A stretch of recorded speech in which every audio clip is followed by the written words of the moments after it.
जैसा कि supreme court के 5 जनवरी 2011 के जजमेंट में भी कहा गया है कि 8% जो आदिवासी भारतवर्ष में है वो इस भारत के मूल मालिक है।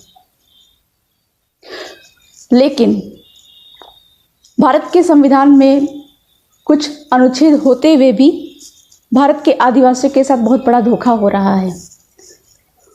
उनमें से 2 बातों पे मैं ध्यान देना चाहूँगी, खासकर कि भारत के संविधान के अनुच्छेद 366 में और 342 में अनुसूचित जनजाति होने के कुछ क्राइटेरिया हैं, जिसमें भारत के राष्ट्रपति जो हैं वो भारतवर्ष में जितने भी आदिवासी हैं वो डिक्लेयर कर सकते हैं कि किन लोगों को अनुसूचित जनजाति की श्रेणी में रखा जाएगा।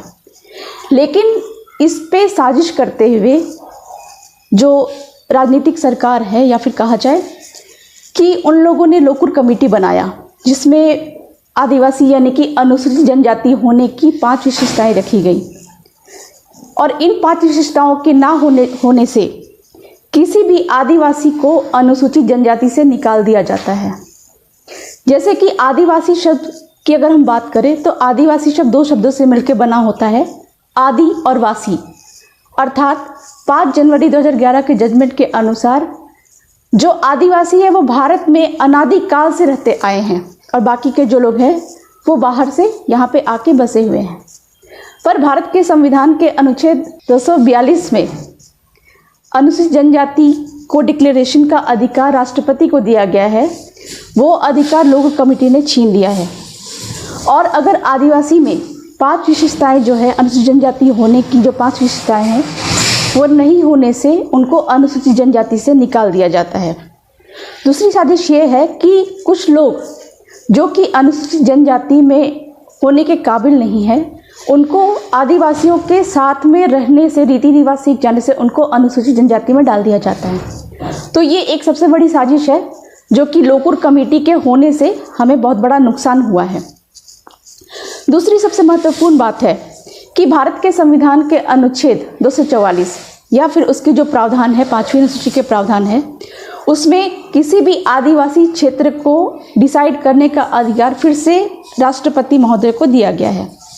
पर इस अधिकार को छीनते हुए फिर से ढेबर कमेटी बनाया गया, जिसमें एक साजिश ये रची गई कि किसी भी आदिवासी क्षेत्र में अगर 50% क्षेत्र में 50% जनसंख्या अगर अनुसूचित जनजातियों का, आदिवासियों की जनसंख्या अगर 50% है, तभी वो क्षेत्र अनुसूचित क्षेत्र कहलाया जाएगा, शेड्यूल्ड एरिया कहलाया जाएगा, ट्राइबल एरिया कहलाया जाएगा।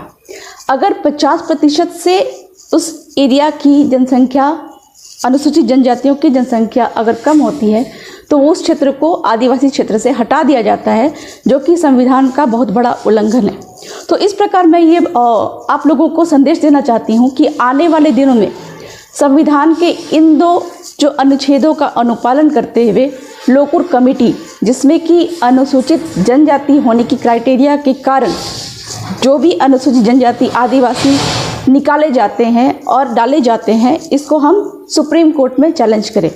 दूसरी बात है कि किसी आदिवासी क्षेत्र को निर्णय करने का अधिकार सिर्फ राष्ट्रपति महोदय को होता है, तो ढेबर कमेटी के आने से और उसके द्वारा जो प्रावधान घोषित किए गए हैं ये भी असंवैधानिक है।